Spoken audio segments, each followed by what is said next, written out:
What is going on, everybody? Welcome back to the channel. If you're new here, we do upload PvP content every single day, so please consider subscribing if you're into that type of content. Today we are doing some more Season 1 matches. Yes, yesterday I did upload a video entitled Final GBL Matches of Season 1. However, Niantic has announced that Season 2 will be delayed. So that is not good news for me because I did test out a bunch of new teams last night thinking that it wouldn't matter because Season 1 was ending, but turns out that's not the case. So anyways, here we are with Clefable leading against Galvantula. That is a very good lead for Clefable. So he switches into the Azumarill. I should have probably went for Psychic here, but clicked Meteor Match. Fortunately, we did get the shield anyways. And we're going to switch into our own Azumarill here. And this is an excellent position for us. We are running Play Rough on our Azumarill. And because the Clefable has Charm for the Alterias, and we have the Marowak for the Grass types, I don't think Ice Beam's as necessary for this particular team composition, especially because Azumarill is our only counter to Azumarill. So in this situation here, our opponent's only going for Ice Beams, which is amazing. He's not even going for Hydro Pumps. So we're in an amazing position here. And I don't have to tell you that the lag has been absolutely horrible the past 2 days. As you're going to see here, I go for the Play Rough. This is going to KO the opponent. But look at this, we face some lag here. Still facing some lag. The move goes through, but it does no damage. He didn't use a shield, it just did 0 damage. And I can't switch out here, I'm stuck. I'm clicking my Marowak, can't switch out. This Galvantula gets a bunch of free energy. So now it's going to be able to throw a bunch of discharge at me before, well, at least one discharge before I could feint it down. That Azumarill is still alive. It should be feinted. Instead, it's still there. So I'm in a really poor position here. My Azumarill lost a bunch of health that it should not have lost. Shadow Ball on this Altaria comes through. But we're in a really poor situation now because of that Play Rough that did not go through, plus the additional damage we received. Very poor situation here. Going to bring back in the Clefable here, which would have done enough damage for my Azumarill in the back, but look. I have so little health now because of that Galvantula glitch, and he still has that Azumarill in the back, which is going to come in here and throw a charge move that he should not have access to. Extremely unfortunate series of events there, and we are going to lose that game. And we are moving into the next match against Artorias Boltre, and he is going to lead with the Wigglytuff into our Clefable, so a battle of the Charmers here. And in this particular matchup, the Wigglytuff will win. So what you want to do here is just commit to the charms and get off the charge move because the Wigglytuff is going to have to shield. So if you choose to stay in this matchup, you will lose the lead. However, you will get a shield advantage. And now we bring in the Azumarill to tank this hit. Now here I'm obviously hoping that it will be an Ice Beam. However, it happens to be a Play Rough. So that's going to do a bit more damage than we want it to. And our opponent is going to bring in a Stunfisk. So this is not a good situation for us, not what we want to see with the Azumarill. However, with 2 shields, we could make this a very close matchup. So we are going to expend both shields here. Going for the Play Rough, our opponent is likely going to shield in case this is an Ice Beam, which he does. But now that he knows we are not running Ice Beam, he's probably going to tank the second one. So we shield the discharge again, building up to the Play Rough. And my opponent makes an amazing switch into Registeel here to absorb this hit. So that's going to do nothing to the Registeel. And I'm going to have to switch into the Alolan Marowak here to take this Flash Cannon in return. So both of us do some very nice swaps to absorb the charge moves. And now I'm in a really good position where my opponent is locked into the Registeel. And I could just do a lot of Fire Spin damage. I won't be able to farm down here because one more Flash Cannon will KO. So I'm just going to farm up a bit more and go for the Bone Club. The Bone Club is going to KO here. And what I'm going to have to do now against this Stunfisk is go for these Bone Clubs. Now, I didn't know I had enough energy for Shadow Ball or else I would have done that. But this Stunfisk is a threat to my Azumarill. And I know that to KO the Marowak, it's going to go for a Mud Bomb.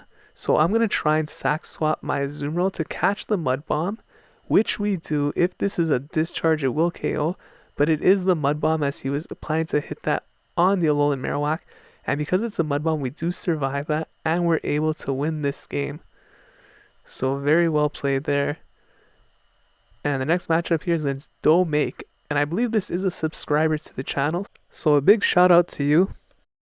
And he is going to leave the Registeel. Very, very bad matchup for the Clefable. We are going to switch into the Azumarill. And he switches into a Galvantula. So not what we want to see.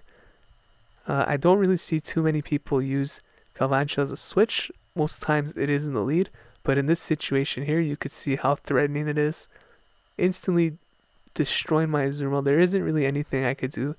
There's no point to shield because the Galvantula generates energy so quickly. And here, as you can see, I made a fundamental mistake. Not in bringing in the Clefable, that is the right move, but I didn't let my switch timer go up. And as you're going to see here, my timer's still not up. He's going to bring in the Registeel, and I'm trying to switch into the Marowak. But because I did not wait out my switch timer on that switch tray, I wasn't able to bring in the Marowak, and as a result, I have to burn my last shield. Now, it probably wouldn't make any difference because he has an Azumarill in the back, so I'm going to lose this match regardless, even if I did wait it out. But just in terms of like actual performance and making the right decisions every game, I should have waited out the switch timer there. That was definitely an error on my part, so something that we have to work on for future games. Very simple thing to fix actually.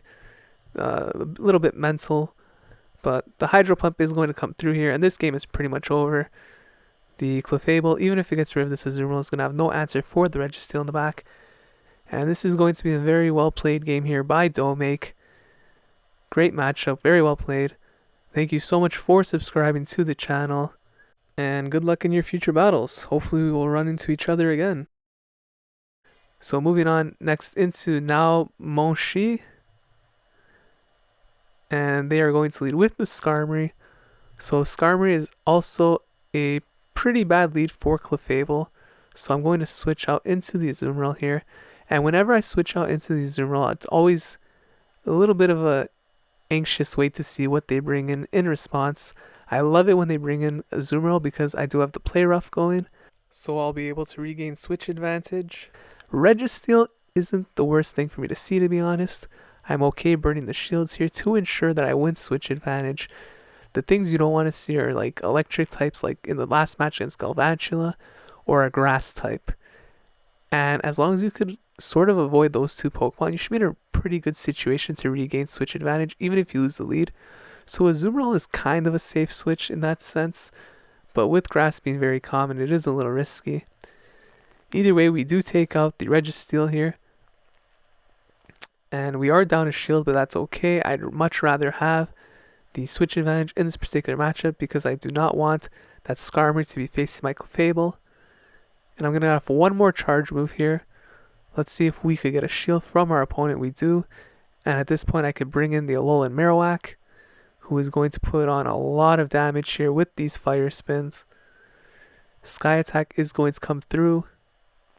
It's going to do a decent amount to Marowak, but nothing we can't handle. Going for the Shadow Wall, and because our opponent is actually not switching out this matchup, makes me think that he's probably weak in the back. He has a Haunter. I'm gonna go for the Bone Club here, which will be super effective, and instantly try and switch out into the Clefable, hoping to charm this thing down before we get off a charge move, but we can't. So we do shield the Shadow Ball, of course. Opponent has no shields. Does have the Skarmory, but at this point, we are in a pretty favorable position here. Even if the Clefable went down, we do have that Marowak with the fire spins in the back. And it is a flash cannon. So that was amazing. Did KO the Clefable one shot, but we managed to win the game. Well played there. And this next matchup is against Jim Zwa, who is going to lead the Stunfisk. So a lot of people love running their Stunfisk. And this is actually a matchup that Clefable can win. However, it's going to require shielding 2 times. So, in order to win this matchup, you have to shield at least 1 discharge. Because if they get off the discharge, it is going to do more damage. This time I do shield the discharge after letting the Mud Bomb go through first. We are going to have to go for the charge move here, Meteor Mash. They are going to shield that. And we could expect one more charge move here. As long as we shield this, we will be able to commit to a farm down. It is another discharge. So now we could commit to the farm down. And we are going to be down one shield. However, we do win the lead and we have some energy. He actually brings in the Toxicroak, which leads me to believe that his entire team may be weak to Clefable. So we're just going to go for the Psychic here. And these charms are going to add up. As you can see there, we almost get rid of the entire Toxicroak. We have no shields left. Going to bring in the Marowak because I am expecting a Sludge Bomb here. I don't want my Azumarill to eat that. So our Marowak will take that Sludge Bomb. Not very effective. He switches into his own Azumarill. And I'm saving the energy on my Marowak in the back for that Toxicroak in case it comes back in. And more often than not, the opposing Azumarills are not going to carry Play Rough. So I'm okay coming in here with my own Azumarill, knowing that I could win this matchup. And it turns out he only has Hydro Pump, so this is very favorable for us. We will be able to win this matchup, and we probably will not even need the Marowak in the back to take care of that Toxicroak. Unless we get another glitch from the lag, which is a possibility. Every time I was doing these playoffs, I was wearing, like right here, this little pause. I was like, no, please, not again. By that time, fortunately, it did go through. And our opponent actually switches out into the Toxicroak, looking to take the charge move, but we're not going to fall for that. And he comes back in. We're going to go for the Play Rough, and this game is going to be a GG. So moving on into the next match against Kuru96. And he's going to lead with the Victory Bell, Shadow Victory Bell. So this is actually a tough matchup for us because the Shadow Victory Bell does beat the Clefable in terms of raw damage. So we are going to have to switch out here. I was hoping to switch out into the Marowak and catch it by surprise, trying to farm down before it could get off a charge move. But we may have been a little bit too early with the switch. It did get off a Leaf Blade, so we didn't have to shield that. Going to bring in the Deoxys. And this is pretty much my only counter to Deoxys, so I'm going to go for the Shadow Ball here. And because I do have two shields, I am lagging a little bit, which is very annoying. But here, we're going to shield and try to go for one more charge move. And I'm going to go for the Shadow Ball again. Now the question here is whether I shield this incoming Rock Slide and try to go for another Shadow Ball, or just let it go down. And I wasn't entirely sure if I would get to the Shadow Ball, so I decided to let it go. But I think that was a mistake in this matchup just because of how poor my other two Pokemon perform against Deoxys. So we're going to come in with Azumarill, take that Thunderbolt, which is not good. Go for the Play Rough. And in hindsight, it appears that my win condition was to try and bait with the Bone Club against Deoxys and then get off the Shadow Ball. But in the heat of the moment, we do not always make the right decisions, so we will end up paying for that mistake in this matchup. The Clefable came in trying to do a Sack Swap. That's a big fail. And our opponent actually has an Electrode in the back.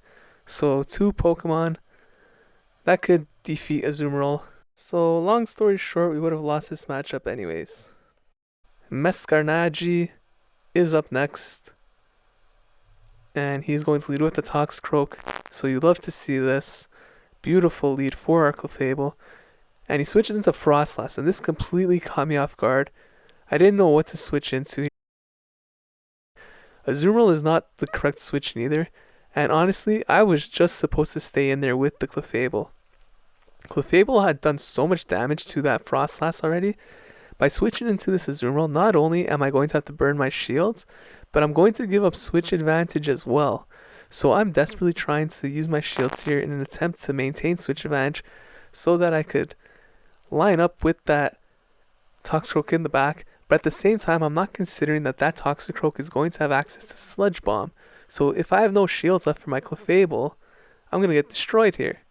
So I go for the Play Rough here. And our opponent is very smart in switching out because they got to save their shield for that Toxicroak.